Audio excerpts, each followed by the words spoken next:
I suppose we can only go one place today, given the nature of his appointment in 1996, given what he's gone on to do in the game in those 22 years since, and given the fact that we weirdly enough happen to be at the Emirates today for Arsenal and West Ham on Off the Ball. Arsene Wenger's departure from Arsenal dominates a lot of the pieces today. I suppose we'll start with Ollie Holtz. I thought that was the best piece, to be honest. It is, because there's a piece with Jonathan Northcroft we'll get to in a moment, and there's a piece also with on him from Graham Souness in the Times today, which is, I don't know. Souness less than complimentary, which we'll come back to, I think, in a moment. But Ollie Holtz has done a first-class piece. But it's an interesting one, Richie, because this there were murmurs in social media around 9 a.m. on Friday Wenger was going. I think the official announcement came around 9:45. So by lunchtime, the amount of stuff online, the amount of pieces already up, like with the likes of Jonathan Liu and The Independent, there were podcasts up. No, there was oceans of stuff within 2 or 3 hours. Even ourselves. Oh yeah, you guys came back in to do an extra Off the Ball AM or something, didn't they? Yeah, Adrian Dave and Phil Egan were in here. Yeah, so it was such a challenge then. What do you write for the Saturday? And then particularly for Sundays, what do you say about Wenger on the Sunday that hasn't been said already? So it's one of those stories that it shows how the media has changed. Like a few years ago, there wouldn't have been anything like the amount of reaction until the next day. But now, straight away, even with Sky Sports News, like you're going to Klopp's press conference, what Klopp is talking about, Guardiola's talking about in his press conference. So everything is instant. He was the lead item, Wenger's departure. I was listening to, I'm sorry to say, I was listening to another radio station on Friday. I was listening to BBC Radio 6 Music, and the news, half-hourly news, not the latest goings on between North Korea and Donald Trump, not Theresa May's inferences with the Windrush generation. Or Avicii's passing as well, but rather it was that came later in the day. But it was Wenger's departure, which was, I thought, incredible for a BBC radio news piece to be dealing with the departure of a Premier League manager. It was quite something. But one of the things I was thinking, Richie, he's actually, I think you can make an argument he's the most significant figure in the history of the Premier League. Like Alex Ferguson clearly won far more than him and far more successful. But Ferguson is very much a part of the culture of British football. Like, and from that background, the west of Scotland, working class background, from the docks and from the mines, etc. Yeah, but Wenger came in and he's just... like there's somebody, Jonathan Northcote makes a point. He lists off the likely successors, and virtually all of them are from the continent, whatever. And he says that's the big change of Wenger. Like when he came in, I was just checking it the other day. Ruud Gullit was the only other manager from outside England, Scotland, or Ireland. And does Gullit come in? I'm trying to think of the chronology. Is Gullit appointed after Wenger? Yeah, but it was that same season. But that's what I was looking at. There's the idea of a foreign manager. Yeah, but there were ones before, like Joseph Venglos at Aston Villa, but they were all treated as joke figures. That's the thing. When you think of what Joe Venglos achieved in Czechoslovakia, as was at the time, was fantastic, and he on the continent was a highly thought of manager. He comes to Aston Villa, and Wenger got a lot of this when he arrived in '96 as well. Who is this guy? The famous headline is Arsene who, but the general prevailing theory was, who is this guy? What does he know about the English game? How can he come over and tell us how? When you consider that Arsenal have had George Graham and Bruce Rioch up until that point as well, for them to go Wenger was quite the departure, but it also led the Premier League to quite like everybody wanted a foreign manager after that. But even still, I was going through, I wanted to see, what I wanted to do was see how many foreign managers there had been in the Premier League. I ended up on one of those Sporcle quizzes where you're asked to fill in the names alongside them, and it's like you've got like 25 out of 55. I think up until the start of the season it was only 55 foreign managers. Like half of them have been at Portsmouth, and you do well to name half of them, the Alan Perrons of this world. His sustainability has been utterly incredible, but what he's like, Ollie Holt's piece makes a point of saying and highlighting the changes that he brought to the game in England, because it was a completely different game that he took over in '96. But it's funny, there's one change, and he hasn't mentioned it, Ollie, but he was the first manager ever to field 10 outfield black players, which was this was 10 years after black players were being pelted with bananas at English grounds. Like that was hugely significant in its own right. But he goes into a lot of it there. How he intellectualised it, he helped to make it cool again, he helped to make it more attractive to a wider audience, and rid of it, much of its insularity, and that was a big one. English football was very insular. Like it was, the suspicion of ideas from abroad was very widespread, and it still lingers, because you see this with Guardiola. The amount of people wanted Guardiola to fail because they thought, who's he coming in with his fancy notions and telling us how to play the game? Well, Johnny Foreigner, you see, that goes right back into the sort of British psyche. You know, Britannia ruled the waves. The sun never sets in the British Empire. You know, we did everything right. We don't learn from anybody else. They learn from us. But people did learn from Wenger, and it was interesting that Pat Rice was on the radio the other night, and everyone was giving their view. But he was the guy who met him in the hotel to bring him to the Arsenal training ground, having just been appointed. And he didn't admit it. He knew nothing about him because he wasn't a high-profile footballer. He'd done a bit of work at Monaco as a coach, but he wasn't an international. And he called at the hotel, and I'm here, Pat Rice here for Arsene to bring it to the stadium, or bring it to the training ground. Yeah, come up to my room, said Wenger. Okay, says Rice, go up to the room, and the room was. Basically, the room was creaking and groaning with VHS, remember them? Yeah. VHS cassettes of all of Arsenal's games that season, all labelled and dated, and all of Arsenal's opponents, all labelled and dated. And Rice went into the room and he said, within seconds I realised that this man knew more about Arsenal Football Club than I did about the players. So that his attention to detail was extraordinary. He was determined to, quote, land running, which he did.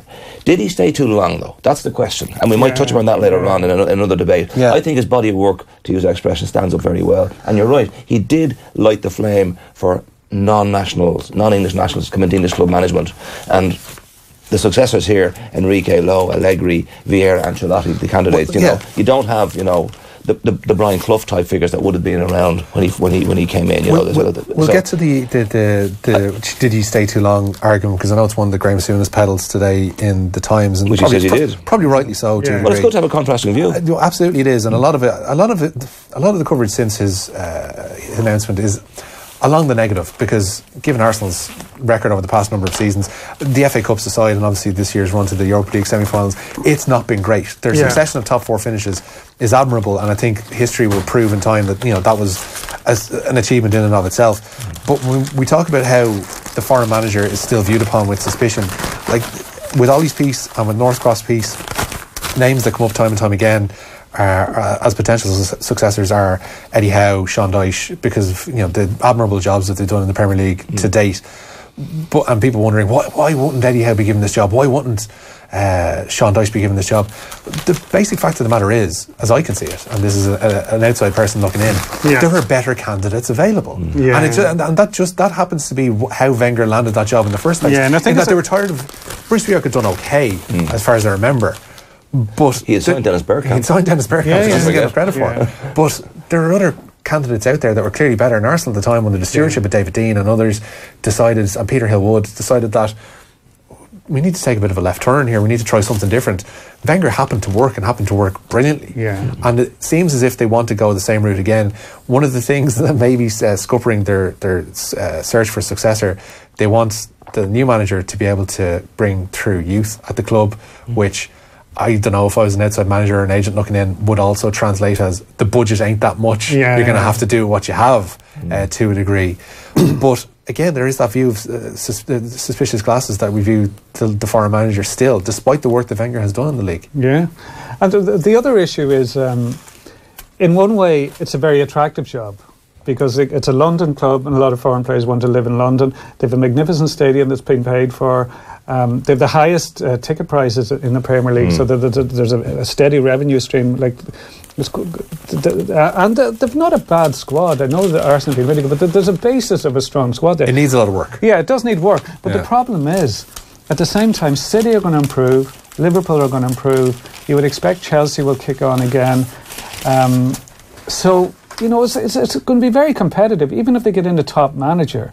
For them to get back to where they were, winning Premier Leagues and contesting, being in the Champions League year after year, not going to be easy. Not going to be easy by any means. It's a major overhaul required at Arsenal. Yeah. Major overhaul, and it has to be root and branch.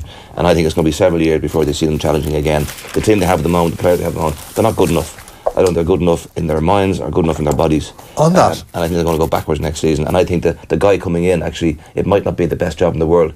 It could be the guy who follows the guy who comes in. That's what Mick said back in the day. After like Louis van Gaal. Jack Charlton, you don't want to be the man after the man. You want to be the man after the man after the man. Tell that to Louis van Gaal. Tell that to Louis van Gaal. Northcroft's piece kind of outlines where Arsenal are at the moment. And you might see a little bit of why Wenger has decided to step aside. He outlines the people who are involved above, or I suppose lateral to Wenger in terms of the running of the club. Also involved in replacing, apart from even Gazidis, of course, in replacing Wenger will be Arsenal's head of recruitment, Sven Mislintat, a former player whose input with Klopp at Borussia Dortmund was beyond that of an ordinary chief scout. Then there is Rahul Sanelli, Arsenal's head of international relations, the last of 9 new department heads brought in by Gazidis as he prepared for life after Wenger in the past year. If you're Arsene Wenger and you see the likes of a Borussia Dortmund's man in Mislintat, or Seleni, who's worked in the past with Luis Enrique in Barcelona, you can kind of see the way the wind is blowing, and you're thinking that maybe all of the control that you once had of this club is being eroded somewhat, and maybe it is time to move on, and he has taken the sensible option here. I think he would have gone at the end of the season, but he wanted to go, I think, of his own choosing. I think he was disappointed when he had the meeting on Tuesday with Gazidis, where it was made clear that they actually want him to step down. And he went, he knew he had an option another year to go. And because Northcote mentioned that and said that the issue was that there were empty seats appearing at the ground, and that's ultimately what made them make the call. There wasn't the Europa League. I think in Wenger's world he would have had a crack at finishing the Europa League, holding up the trophy, because they can win that competition. There's not great teams left in it, and that would have been the ideal way. There's incredible contrast there. He was forced out early. Yeah, when you mentioned the 9 heads of departments that were brought in by Gazidis, what are those departments? Yeah, but that looks like, oh god, there's incredible micromanagement going on, and they're in charge of everything, and they're looking. Every tiny little detail has been scrutinised. But then Northcote finishes up with an incredible story about when they went to Östersund in the Europa League. And there was the pitch they were supposed to play on was frozen. They sent a solitary staffer to look at the surface. It was a frozen pitch. It could be very difficult to play on. The players sit back at their hotel, having snowball fights in the car park, and complaining their trainers were wet. Nice. And you think, like, you talk about attention to detail, like why wasn't Wenger there looking at the pitch and think, right, we've an issue here? Things that seem to take their eye off the ball a little bit. It doesn't take a genius to go, if you're going to play in outer Sweden in the middle of February, that the pitch mightn't be in the best of nick. Yeah. I mean, it doesn't seem like the biggest leap. But we've got these potential replacements being listed by Jonathan Northcroft today, which is why his piece reads a little cold, I guess, especially compared to Ollie Holt's attempt at balance, I guess, in the legacy of Arsene Wenger, and those will only be taken with time, I guess, too. The likes of Luis Enrique have been named in here, the likes of Julian Nagelsmann, who's at Hoffenheim, of course, and was a potential replacement for Jupp Heynckes at Dortmund, but they've opted for Niko Kovac, given his record in the Bundesliga in and of itself. Vieira is mentioned. It's interesting Benitez isn't mentioned. Benitez. This is a drum you've banged before. Benitez would be ideal. But he has a track record, and he gives you a steel and a defensive solidity that Arsenal really have been lacking. So they seem to want a similar type to Wenger, which is why you go for Brendan Rodgers. They want exactly the type. A Rodgers team would be as fragile as a Wenger team. The Rodgers thing is fascinating, because at Celtic he has dominated in a very small league, but in the Champions League, where Celtic have been asked to see what are you really like, they've failed miserably. And did Liverpool went in there? They were annihilated. I think it's a huge jump up. I think Enrique's the guy they want, and he's also available. I think it was Oliver Kay the other day on Twitter pointed out, because Rodgers' name came up a lot. It was one of those British managers that were named along with Dyche and along with Eddie Howe as potential replacements. They might be further down the list, but they are potentials.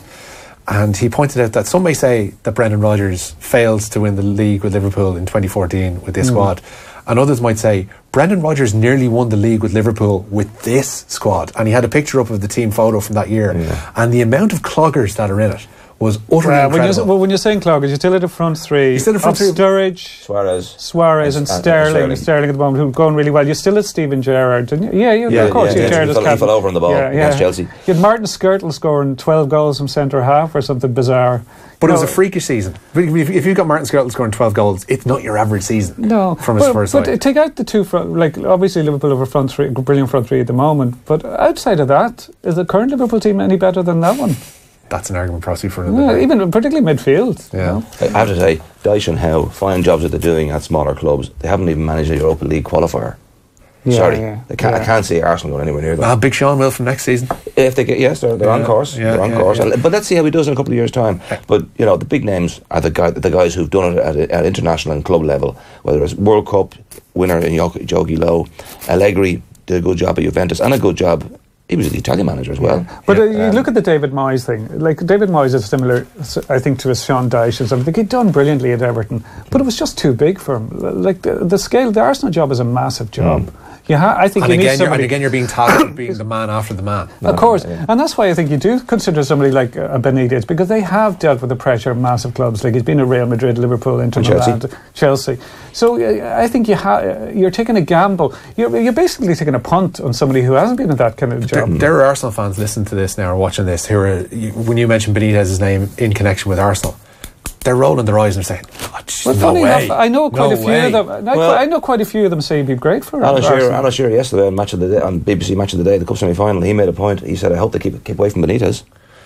You know? Well, look at the job he's done in Newcastle. Yeah, he's done a phenomenal job money, Newcastle, and you talk about defensive organisation. Look at the goals against Colin for Newcastle United. It actually has kept them. It's got them a point. It's worth a point in the Premier League. They've kicked on. He has done very well with very ordinary resources, and he took over at Chelsea as a caretaker and did an excellent job there.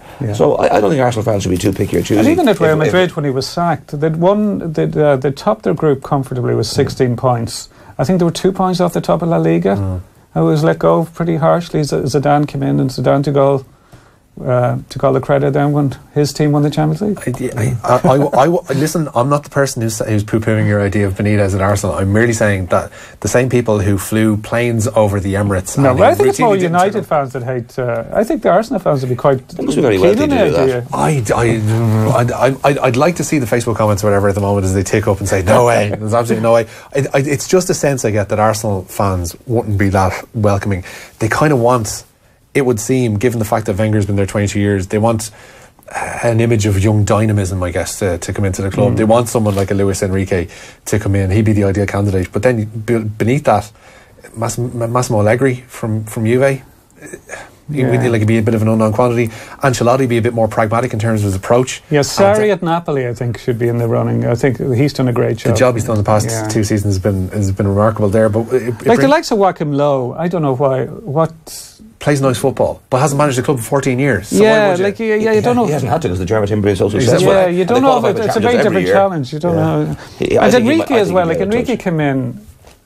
How good is Enrique? I don't know. Are you of the? Well, look at the players he has at Barcelona. That's what I mean. But this is almost the argument you have about Celtic. It's like, sure, anybody can manage Celtic. Does anybody go in and manage Barcelona? But it goes back to like when Guardiola left Barcelona, Alex Ferguson said in an interview, it'll be very hard for him to win the Champions League without Xavi, Iniesta, and Messi. And that has turned out to be the case. Yeah. No, they haven't. I don't think he's even got to pass. He hasn't got past the semi-final without the 3 of them. Four of the last 5 years in the quarterfinals. So, like Enrique had those players. We don't know what Enrique will be like with Jack Wilshere and some of those dudes. I tell you, I'm sorry. I said it earlier. There's a massive clear-out needed at Arsenal. The players he have there, Wilshere will be head of that line. Very, very ordinary players. When Wenger took over there, he also took over a team of winners. Let's not forget that. He had guys that had played under George Graham, who had proven themselves in the English game and had an English mentality, British mentality, and he worked on that. He used that initially. But the other thing, he gradually integrated his continental ideas. But the British Bulldog spirit was vital. Yeah, but Philip, a top manager can really improve players. Like Alex Oxlade-Chamberlain, I think, has improved dramatically since Klopp got to work with him. So there could be guys at Arsenal that the right man could get another 10-20% out of. I wouldn't disagree with you there. That man you mentioned when he went to Liverpool, I thought, I thought he was a job for an Arsenal reserve. And I saw him against City in the Champions League, and I said, he's the same player. Interesting. Graeme Souness. I was just going to touch on that. Unkind cut here, Richie. Very unkind cut. Literally from the first ball. Arsene Wenger has tarnished his legacy at Arsenal by staying too long. If he'd left after his first decade in charge, a period that covered the 3 league titles, he won 4 FA Cups and the Champions League final loss to Barcelona in 2006, he'd be remembered as one of the truly great managers. He really doesn't need to go anywhere from here to Souness, but he has a couple of 100 words then after that. Yeah, I thought the most it's a very sour, it's a pretty sour piece, but the passage that jumped out at me was, I must have managed against him about 20 times.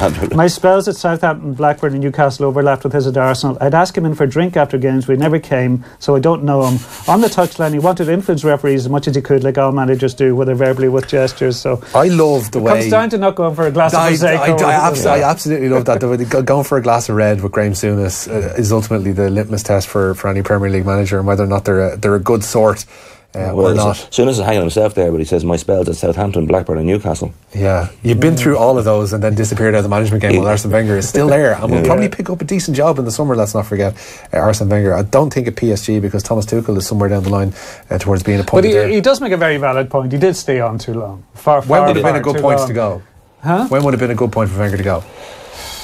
In hindsight, Souness's point is had he gone again, when is a good point to go? He says 2006. At least 5 years ago. He said 2006, probably a little bit too soon. Yeah. But if you go in 2006, you've just nearly beaten Barcelona in the Champions League final. You've been unlucky to see, was it Sol Campbell sent off? You probably could have won that game against a decent side that had Ronaldinho, Xavi and Iniesta. I mean... And you have Arsenal fans saying, come on back, we need you, Arsenal, miss us so much. But are they saying that now, 12 years later? I don't think they are. But it touches upon the other point, when is a good time to go in sport? Not just football, anywhere in sport. Who has gone out at the top? Who said, this is my final season, this is my final game, this is my final horse race, this is my final golf tournament, and went out at the top. And we were talking about it earlier. Yeah. And the list of guys who went out at the top, and guys and women, and who got it right, is much smaller than those who stayed on too long. How do you ever know? Well, there's like, how do you, like, and it's not necessarily how do you know when it's time to go. How do you know when you're at the top? Like, if you're, like, I know Brian O'Driscoll is going to be one of the names that you cite. Like, Brian had several good years, let's be quite honest. Yeah. He could have gone on any one of those. Yeah. But he kind of knew that when he was possibly just hitting the apex, that's the time to walk. It is very hard to walk away, especially if you're a footballer, for example. Golfers, for example, are different. Like Darren Clark is meandering towards the seniors tour, but really hasn't been a golfer since he won the Open in 2011. But he's still playing, but he's not playing at the level he played at. But in footballers, for example, or soccer players, we mentioned Roy Keane, and Kieran says to me earlier, what was Roy Keane's last match as a footballer? I'm going, was it Clydebank or Clyde? It was against somebody in the Scottish League. His first one was against Clyde. Clyde, sorry. His first one against Clyde. Yeah. So the greatest Irish soccer player in the last 30 years compares to me with Brady and Giles and McGrath are all-time greats. He ended in an ignominy in the Scottish backwater. Now, had he ended at Man United lifting the FA Cup or the League Championship, people would have said, what a way to go. But players don't want to go. And Keane himself kept playing because he had this little thing about the Celtic grow. I want to play for Celtic, that emotional thing a lot of players have, which I think, in retrospect, he probably admitted it was a mistake to go there. He had a damaged hip, he had a damaged shoulder, he had a damaged foot. He couldn't move around. Like, you even see this with John O'Shea. Now, John is saying he wants to play another season, and if he stays at Sunderland, that's going to be in League One. And this is I think he's the fourth most decorated Irish player of all time. But to go out on a high, like we were going through the list. Muhammad Ali, the last sound he heard as a pro was a cowbell against Trevor Berbick in the Bahamas. They didn't even have a proper bell to ring the end around, so they went out, literally cut it off from around the neck of a cow. Sonia O'Sullivan was at it in Athens 2004. Her last Olympic final, she was lapped in the 5,000 metres final. Paul O'Connell, his hamstring been ripped off the bone in his final game. Liam Brady getting the hook by Jack Charlton. Yeah, and even in management, if we go into other management, like Sean Boylan, his last few years they fizzled out. Mick O'Dwyer was the same. Brian Clough, relegation with Nottingham Forest, drink problems taken over. Bill Shankly, knowing very quickly he'd made a mistake, going to the board to ask to be taken back on, and turning up at training, so Bob Paisley eventually had to bar him from the training ground. He's going to watch Tranmere train instead. He died of a broken heart a few years later. So you see this, like, I don't, you want to play with Tranmere for that. Like, we'll go back to... I like Tranmere. But Philip mentioned in the stacks of VHS tapes that Wenger had, that showed the obsessive nature he had. He was completely obsessed with this job to the point where it just took over his whole life. So I think he probably found it unthinkable to think of life when he wasn't managing Arsenal. It is that Flann O'Brien thing in the third policeman. Yeah, no, we're basically is the third policeman, is it? Where basically because the atomic theory of bicycles. Yeah, exactly, pretty much. You're on the bicycle so much that the bicycle rubs off and you rub off on the bicycle. Yeah, eventually you turn up as like 40%. Yeah, you're 40% bicycle. Where does the bicycle end? The molecules of the bike are going into you. But like. That's Wenger and Arsenal. There's something new every day. That's Wenger and Arsenal now. They're so intrinsically linked. Like to rip himself away from that leaves a massive hole in his part. Do you think he would have gone though himself at the end of the season?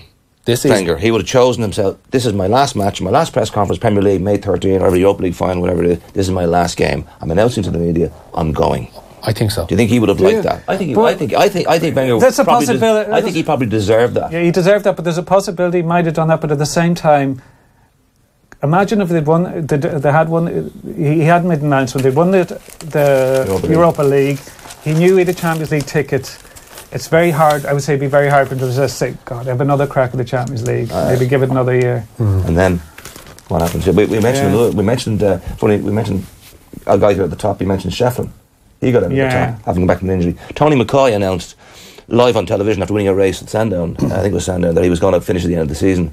And it was about 8 weeks ago before the end of the season. Every race meeting he went to from now to the end of the season, it was his last time at Kempton, his last time at Wetherby, his last time at Liverpool, his last time at Chepstow, and then it was Cheltenham. And it was just, at the end of it, it was almost like and there was a fly-on-the-wall documentary of his final day at Sandown, and he said he was absolutely dreading this. He says, you know, almost like, why did I put myself under this pressure? Why did I announce I was going? But he knew he had to go, and he went out at the age of, I think he was 41, 42, as a champion.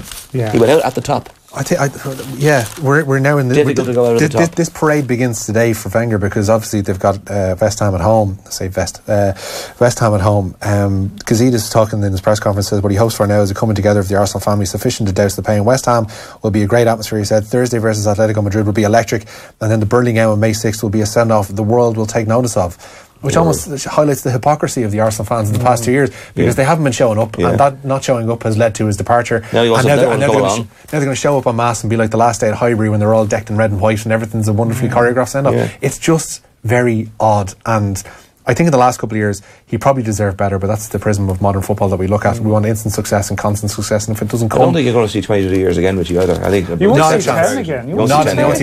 You won't see 10. But look, like, and the thing, but they say that he has boosted the average of the Premier League managerial life just by his nature, the fact he's been there 22 years. Like, if you look at it, if averages are to be believed, we're in the final overs of Guardiola's reign at Man City, at Klopp's reign at Liverpool, and possibly a couple other, and Mourinho's obviously at Manchester United too. So I think the average at the moment is it 1.5 years, the average tenure in the Premier League? 1.8, I think is, something along those lines, and it was pushed up slightly. And like Eddie Howe is the longest serving, but only 3 of those years have been in the Premier League. I think he's out 6 years, is he? Yeah, all told, through League One, Championship, and then thing.